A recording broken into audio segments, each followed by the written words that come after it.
വളരെ ഈസിയായി വീട്ടിൽ തന്നെ ഉണ്ടാക്കാൻ പറ്റിയ ഒരു പ്ലം കേക്കിന്റെ റെസിപ്പിയാണ് ഇന്ന് ഷെയർ ചെയ്യാൻ പോകുന്നത്. മുട്ടയും പഞ്ചസാരയും കാരമലൈസ്ഡ് ഷുഗറും ചേർക്കാത്ത ഈ പ്ലം കേക്ക് ഉണ്ടാക്കാൻ ഓവന്റെ ആവശ്യവുമില്ല. അപ്പോൾ ഡിയേഴ്സ്, വെൽക്കം ടു തണ്ട കിച്ചൺ റെസിപ്പീസ്. നമുക്ക് ഈ കേക്ക് എങ്ങനെ ഉണ്ടാക്കാമെന്ന് നോക്കാം. 2 കപ്പ് മൈദ ഉപയോഗിച്ചാണ് ഞാനിത് ഉണ്ടാക്കുന്നത്. ഓരോ കപ്പും ഓരോ ബൗളിലാക്കി വെച്ചിട്ടുണ്ട്. ഇതിലേക്ക് 1 ടീസ്പൂൺ വീതം ബേക്കിംഗ് പൗഡർ ചേർത്ത് കൊടുക്കാം. ഇനി 1/2 ടീസ്പൂൺ വീതം ബേക്കിംഗ് സോഡയും കൂടി ചേർത്ത് കൊടുക്കാം. നിങ്ങൾ 1 കപ്പ് മൈദയിലാണ് ചെയ്യുന്നതെങ്കിൽ ഈ 1 കപ്പിൽ ചേർത്തിരിക്കുന്നത് മതിയാകും. ബേക്കിംഗ് സോഡ 1/2 ടീസ്പൂൺ മതിയാകും കേട്ടോ, കൂടുതൽ ചേർക്കരുത്. ഇനി ഇത് രണ്ടും നല്ലതുപോലെ ഒന്ന് മിക്സ് ചെയ്ത് വെക്കാം. ഇതുപോലെ മിക്സ് ചെയ്ത് വെച്ചിട്ട് അരിക്കുകയാണെങ്കിൽ നമ്മൾ അരിപ്പയിലൂടെ അരിക്കുമ്പോൾ 1 പ്രാവശ്യം അരിച്ചാൽ മതി, അല്ലെങ്കിൽ 2-3 പ്രാവശ്യം നമ്മൾ ഇത് അരിച്ചെടുക്കേണ്ടി വരും. ഇതുപോലെ ഒന്ന് നല്ലതുപോലെ മിക്സ് ചെയ്തതിന് ശേഷം നമുക്കിത് മാറ്റി വയ്ക്കാം. ഇതിലേക്ക് ചേർക്കാനുള്ള അടുത്ത ഇൻഗ്രീഡിയൻറ്റ് ശർക്കരയാണ്. ഞാനിവിടെ 200 ഗ്രാം അളവിൽ ശർക്കര എടുത്തിട്ടുണ്ട്. ഇത് 1/2 കപ്പ് അളവിൽ വെള്ളം ചേർത്ത് നല്ലതുപോലെ ഒന്ന് അഴിപ്പിച്ചെടുക്കണം. ഇപ്പം ഞാൻ ആ ശർക്കര നന്നായിട്ട് അഴിപ്പിച്ചെടുത്തിട്ടുണ്ട്. അരിച്ച് എടുത്തിട്ട് വെച്ചിരിക്കുകയാണ് കേട്ടോ. ഇത് നമുക്കൊരു ബൗളിലേക്ക് ഇട്ട് കൊടുക്കാം. ഇത് എത്രമാത്രം ഉണ്ടെന്ന് നമുക്കൊന്ന് അളന്ന് നോക്കാം. ഇതിപ്പോൾ ഏകദേശം 1 കപ്പോളം തന്നെ കാണും. 1 ടേബിൾ സ്പൂൺ അളവിൽ കുറവുണ്ട് 1 കപ്പ് ഫില്ലാകാനായിട്ട്. ഇനി ബൗളിലേക്ക് നമുക്ക് 1/2 കപ്പ് തൈരും കൂടി ചേർത്ത് കൊടുക്കാം. ഒത്തിരി പുളിക്കാത്ത തൈരായിരിക്കണം കേട്ടോ, അധികം പുളി വേണ്ട. ഇനി ഈ ശർക്കരയുമായി നല്ലതുപോലെ ഒന്ന് മിക്സ് ചെയ്ത് കൊടുക്കാം. ഇത് രണ്ടും കൂടി മിക്സിയിലൊന്ന് അടിച്ചെടുക്കുകയാണെങ്കിൽ കട്ടയില്ലാതെ കിട്ടും.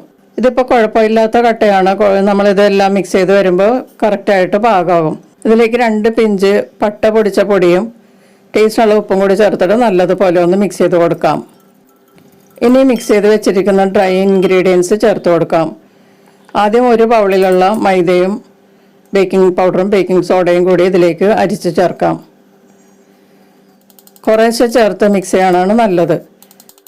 അപ്പോൾ ആദ്യം 1 കപ്പ് അളവിലുള്ളത് അരിച്ച് ചേർത്തതിന് ശേഷം ഒന്ന് മിക്സ് ചെയ്ത് കൊടുക്കാം.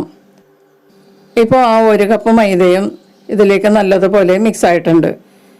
ഇനി ബാക്കി വെച്ചിരിക്കുന്ന 1 കപ്പും കൂടി നമുക്ക് ഈ അരിപ്പയിലൂടെ അരിച്ചതിലേക്ക് ചേർക്കാം. ഇപ്പോൾ 2ാമത്തെ കപ്പ് മൈദയും ഇതിലേക്ക് അരിച്ച് ചേർത്തിട്ടുണ്ട്. ഇനി ഇതെല്ലാം കൂടി നല്ലതുപോലെ ഒന്ന് മിക്സ് ചെയ്ത് കൊടുക്കാം. ഇപ്പം ഞാൻ 2ാമത്തെ 1 കപ്പ് മൈദയും കൂടി ചേർത്ത് ഇതിൽ മിക്സ് ചെയ്ത് എടുത്തിട്ടുണ്ട്. ഇത് കുറച്ച് കട്ടിയിലാണ് ഇരിക്കുന്നത്, അതുകൊണ്ട് നമുക്ക് കുറച്ച് വെള്ളം ചേർത്ത് കൊടുക്കാം. തിളപ്പിച്ചാറിയ വെള്ളമാണ് നമ്മളിതിലേക്ക് ചേർക്കേണ്ടത് കേട്ടോ. ഞാനിപ്പോൾ 1/4 കപ്പ് വെള്ളം എടുത്തതിൽ പകുതി ഇതിലേക്ക് ഒഴിച്ചു കൊടുത്തിട്ടൊന്ന് മിക്സ് ചെയ്ത് കൊടുക്കാം. ഇപ്പോൾ ബാക്കി 1/4 കപ്പും കൂടി ചേർത്തിട്ടൊന്ന് മിക്സ് ചെയ്യാം. ഇപ്പോൾ ഇത് കറക്റ്റ് പാകമായിട്ടുണ്ട്. ഇനി നമുക്കിതിൽ കട്ടയൊക്കെ ഒന്ന് ഉടച്ചെടുക്കാൻ വേണ്ടിയിട്ട് ഒരു വിസ്ക് ഉപയോഗിച്ചൊന്ന് മിക്സ് ചെയ്ത് കൊടുക്കാം. വിസ്ക് ഉപയോഗിച്ച് നല്ലതുപോലെ ഒന്ന് മിക്സ് ചെയ്യുമ്പോൾ ഇതിലെ കട്ടയെല്ലാം നന്നായിട്ട് ഉടഞ്ഞു കിട്ടും. ഇപ്പോൾ ഈ കട്ടയെല്ലാം നല്ലതുപോലെ ഉടഞ്ഞ് കിട്ടിയിട്ടുണ്ട്. ഈ ബാറ്റർ കുറച്ചുകൂടി ലൂസായിരിക്കണം, അതുകൊണ്ട് ഞാൻ 1/4 കപ്പിൻ്റെ പകുതി വെള്ളവും കൂടി ഇതിലേക്ക് ഒഴിക്കുന്നുണ്ട് കേട്ടോ. ഇത് നല്ലതുപോലെ ഒന്ന് മിക്സ് ചെയ്ത് കൊടുക്കാം. ഇപ്പം ഇത് കറക്റ്റ് പാകമായിട്ടുണ്ട്. ഇതിലേക്ക് ഇനി 1 ടീസ്പൂൺ വാനില എസൻസും കൂടി ചേർത്ത് ഒന്ന് മിക്സ് ചെയ്ത് കൊടുക്കാം. ഇപ്പോൾ വാനില എസൻസും കൂടി ചേർത്ത് നല്ലതുപോലെ മിക്സ് ആയിട്ടുണ്ട്. ഇനി ഇതിലേക്ക് ചേർക്കാനുള്ളത് ഓയിലാണ്. നമ്മൾ വെജിറ്റബിൾ ഓയിലാണ് ചേർക്കുന്നത്. 50 മില്ലി ഓയിലാണ് ഞാനിപ്പോൾ ഇതിലേക്ക് ചേർക്കുന്നത് കേട്ടോ.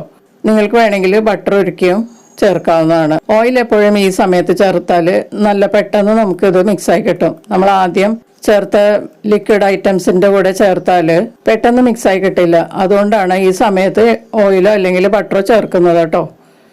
ഇനി ഇതിലേക്ക് ചേർക്കേണ്ടത് ഡ്രൈ ഫ്രൂട്ട്സ് ആണ്. ഞാനിവിടെ കുറച്ച് ഡ്രൈ ഫ്രൂട്ട്സ് എടുത്തിട്ടുണ്ട്. ഇത് ഞാൻ ഫ്രിഡ്ജിൽ സോക്ക് ചെയ്ത് വെച്ചിരുന്നതാണ് കേട്ടോ, ലിക്കറിൽ. അതെടുത്തിട്ട് കുറച്ച് മൈദ ഒന്ന് മിക്സ് ചെയ്ത് എടുത്തിട്ട് ഇതിലേക്ക് ചേർക്കാം. അപ്പോൾ ഈ ബാറ്ററിൻ്റെ താഴെ പോയി അടിയാതിരിക്കാനാണ് കുറച്ച് മൈദ കോട്ട് ചെയ്തെടുക്കുന്നത്. അധികം പൊടിയുണ്ടെങ്കിൽ മാറ്റി വയ്ക്കുക. ഇനി ഇതെല്ലാം കൂടി നല്ലതുപോലെ ഒന്ന് മിക്സ് ചെയ്ത് കൊടുക്കാം. ഇപ്പം നമ്മൾ കാരമലൈസ് ചെയ്യാതെ തന്നെ നമ്മുടെ ഈ ബാറ്റർ നല്ല കളറായിട്ടുണ്ട്. കുറച്ചുകൂടി ഡാർക്ക് ശർക്കര ആണെങ്കിൽ കുറച്ചുകൂടി ഡാർക്കായിട്ട് കിട്ടിയാൻ കേട്ടോ. ഇനി ബേക്ക് ചെയ്യാനുള്ള മോൾഡ് നമുക്ക് റെഡിയാക്കി എടുക്കാം. ഈ സമയത്ത് ഞാൻ ബേക്ക് ചെയ്യാനുള്ള പോട്ട് ചൂടാക്കാൻ വെച്ചിട്ടുണ്ട് കേട്ടോ. ഒരു 15-20 മിനിറ്റ് അത് ചൂടാവണം, എന്നാലേ അത് കറക്റ്റായിട്ട് നമുക്ക് വെക്കാൻ പാകമാകുള്ളൂ. മോൾഡിൽ എണ്ണ തേച്ചതിന് ശേഷം അതിൻ്റെ താഴെ ഒരു കഷ്ണം ബട്ടർ പേപ്പറും കൂടി വെച്ചിട്ട് അതിൻ്റെ പുറത്തും കുറച്ചുകൂടി എണ്ണ തേക്കുക. അതിനുശേഷം നമ്മൾ റെഡിയാക്കി വെച്ചിരിക്കുന്ന ഈ കേക്കിൻ്റെ ബാറ്റർ ഒഴിച്ചു കൊടുക്കാം. നടുക്ക് ഫ്രൂട്ട്സൊക്കെ കട്ട പിടിച്ച് കിടക്കുന്നുണ്ടെങ്കിൽ വിസ്ക് ഉപയോഗിച്ച് ഒന്ന് സൈഡിലേക്കൊക്കെ ഒന്ന് മാറ്റി കൊടുക്കാം. ഇനി നമുക്ക് ഇതൊന്ന് ടാപ്പ് ചെയ്ത് കൊടുക്കണം. ഇതിൽ എയർ ബബിൾസൊക്കെ ഒന്ന് പോകാൻ വേണ്ടിയിട്ട് ഒരു 3-4 പ്രാവശ്യം ഇതുപോലെ ഒന്ന് ടാപ്പ് ചെയ്യുക. ഇതിൻ്റെ പുറത്തേക്ക് കശുവണ്ടിയും ബ്ലാക്ക് റൈസിൻസും വെച്ചൊന്ന് ഗാർണിഷ് ചെയ്യാം. ഇതോടൊപ്പം ഈ ചാനൽ ആദ്യമായി കാണുന്നവരും ഇതുവരെ സബ്സ്ക്രൈബ് ചെയ്യാത്തവരും സബ്സ്ക്രൈബ് ചെയ്തൊന്ന് സപ്പോർട്ട് ചെയ്യാം. അതിനടുത്തുള്ള ബെല്ലൈക്കൻ എനേബിൾ ചെയ്ത് അടുത്തടുത്ത വീഡിയോസ് ഉറപ്പുവരുത്തുകയും ചെയ്യാം. ഗാർണിഷ് ചെയ്ത് കഴിഞ്ഞാൽ നമുക്കിത് ബേക്ക് ചെയ്യാൻ വെക്കാം. ഞാനിവിടെ ഒരു ബിരിയാണി പോട്ടാണ് ചൂടാക്കിയിട്ടിരിക്കുന്നത്. ഇതാണ് സാധാരണ ഞാനിപ്പോൾ ബേക്ക് ചെയ്യാനായിട്ട് ഉപയോഗിക്കുന്നത്. ഇത് നല്ലതുപോലെ ചൂടായിരിക്കുകയാണ്. ഇനി ആ കേക്കിൻ്റെ ബാറ്റർ അടങ്ങിയ മോൾഡ് ഇതിൻ്റെ ഉള്ളിലേക്ക് വെച്ച് കൊടുക്കാം. ഇനി ഈ പോട്ട് മൂടി വെച്ച് 5 മിനിറ്റ് മീഡിയം ഹീറ്റിൽ ചൂടാക്കുക. അതിനുശേഷം ലോ ഫ്ലെയിമിൽ ഒരു 40 മിനിറ്റും കൂടി ബേക്ക് ചെയ്യുക. അപ്പോൾ ഇത് കറക്റ്റായിട്ട് പാകമായിട്ടുണ്ടാവും. ഇതിപ്പോൾ ഒരു 45 മിനിറ്റ് കഴിഞ്ഞിട്ടുണ്ട് കേട്ടോ. ഇപ്പോഴാണ് ഞാനിത് എടുക്കുന്നത്. ഇപ്പോൾ നമുക്കൊന്ന് കുത്തി നോക്കാം. ഇപ്പോൾ ഇതിൽ കുറച്ച് നനവുണ്ട്, ഒട്ടിപ്പിടിക്കുന്ന പാകം മാറിയിട്ടില്ല. അപ്പോൾ 45 മിനിറ്റ് പോരാ, ഇത് നമുക്കൊരു 5 മിനിറ്റും കൂടി മൂടി വെച്ച് ബേക്ക് ചെയ്യാം. ഇപ്പോൾ വീണ്ടും 5 മിനിറ്റും കൂടി കഴിഞ്ഞിട്ടാണ് ഞാനിപ്പോൾ ഇത് എടുക്കുന്നത്. ഇനി നമുക്ക് ആ ടൂത്ത് പിക്ക് കൊണ്ട് ഒന്നുകൂടി കുത്തി നോക്കാം. ഇതിപ്പോൾ കറക്റ്റായിട്ടുണ്ട്. നല്ല ഡ്രൈ ആയിട്ടാണ് ടൂത്ത് പിക്ക് ഇരിക്കുന്നത്, ഒട്ടിപ്പിടിക്കണമെന്നൊന്നുമില്ല. ഇനി ഇതിൻ്റെ പുറത്തേക്ക് അല്പം ബട്ടർ ഒന്ന് അപ്ലൈ ചെയ്ത് കൊടുക്കാം. നല്ല ചൂടായിരിക്കുമ്പോൾ തന്നെ ഇതിൻ്റെ പുറത്ത് ബട്ടർ പുരട്ടി കൊടുക്കാം. ബട്ടർ അല്ലെങ്കിൽ ഏതെങ്കിലും റിഫൈൻഡ് ഓയിൽ തേച്ചാലും മതി കേട്ടോ. ഇനി ഈ മോൾഡ് പോട്ടിൽ തന്നെ കൂടുതൽ സമയം വെക്കരുത്, അത് പുറത്തേക്ക് എടുത്ത് മാറ്റി വയ്ക്കണം. അതിനകത്ത് തന്നെ വെച്ചിരുന്നാൽ പോട്ടിൻ്റെ ചൂട് കൊണ്ട് ഈ കേക്കൊക്കെ കുറച്ച് ഹാർഡായി പോകാൻ സാധ്യതയുണ്ട്. അതുകൊണ്ട് നമ്മൾ ഉടനെ തന്നെ പുറത്തേക്ക് എടുത്ത് വയ്ക്കുക. അപ്പം ഞാനത് പുറത്തേക്ക് എടുത്ത് വെച്ചിട്ടുണ്ട്. ഇനി നമുക്കിത് തണുത്തതിന് ശേഷം ഡിമോൾഡ് ചെയ്യാം. ഇപ്പോൾ ഇത് നന്നായിട്ട് തണുത്തിട്ടുണ്ട്. നമുക്കിത് പുറത്തേക്ക് എടുക്കാം. ഇതാ കരിഞ്ഞിട്ടൊന്നുമില്ല, എല്ലായിടവും ഒരേ നിറത്തിലാണ് ഇരിക്കുന്നത്. താഴെ കരിഞ്ഞൊന്നും പോയിട്ടൊന്നുമില്ല. നല്ല സോഫ്റ്റായിട്ടുള്ള പ്ലം കേക്കാണ് കേട്ടോ. നിങ്ങളെല്ലാവരും ഒന്ന് ഈ പ്രാവശ്യം ക്രിസ്മസിന് ഉണ്ടാക്കി നോക്കുക. വളരെ ടേസ്റ്റിയുമാണ്. നമുക്കിതിൽ ബട്ടർ പേപ്പറൊക്കെ ഒന്ന് മാറ്റി ഒന്ന് കട്ട് ചെയ്തെടുക്കണം. ബട്ടർ പേപ്പർ ഒന്ന് മാറ്റാം. കണ്ടില്ലേ, താഴെ ഒന്നും കരിഞ്ഞൊന്നും പോയിട്ടില്ല. നല്ല കളറായിട്ടാണ് ഇരിക്കുന്നത് കേട്ടോ. നമ്മൾ പ്ലം കേക്ക് എങ്ങനെയാണ് വാങ്ങിക്കുന്നത് അതുപോലെ തന്നെയാണ് ഇതിൻ്റെ കളറും.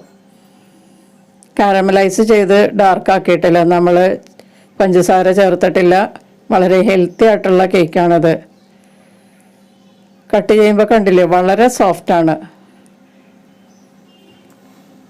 ശരിക്കും കേക്കും വൈനുമായിട്ട് കൊടുക്കാനായിട്ട് വളരെ നല്ലൊരു പ്ലം കേക്കാണിത്. നമുക്ക് ചെറിയ ചെറിയ പരിപാടിക്കൊക്കെ ഇതുപോലെ വീട്ടിലുണ്ടാക്കി കട്ട് ചെയ്ത് നമുക്ക് കേക്കും വൈനുമായിട്ട് കൊടുക്കാവുന്നതാണ്. വളരെ ടേസ്റ്റിയാണ്, സോഫ്റ്റുമാണ് കേട്ടോ. ശർക്കരയിലാണ് ഇത് ചെയ്തതെന്ന് നമുക്കറിയേയില്ല. അപ്പോൾ മുട്ടയും പഞ്ചസാരയും കാരമലൈസ്ഡ് ഷുഗറൊന്നും ചേർക്കാത്ത ഈ സോഫ്റ്റ് പ്ലം കേക്ക് നിങ്ങൾക്ക് ഇഷ്ടമായി എന്ന് വിചാരിക്കുന്നു. ട്രൈ ചെയ്ത് നോക്കിയിട്ട് നിങ്ങളുടെ അഭിപ്രായങ്ങളും നിർദ്ദേശങ്ങളൊക്കെ അറിയിക്കുക. വീഡിയോ ഇഷ്ടമായാൽ മറക്കാതെ ഒന്ന് ലൈക്ക് ചെയ്യും, നിങ്ങളുടെ ഫ്രണ്ട്സിനൊക്കെ ഒന്ന് ഷെയർ ചെയ്ത് കൊടുക്കുകയും ചെയ്യുക. മറ്റൊരു റെസിപ്പിയുമായി വീണ്ടും കാണാം. താങ്ക്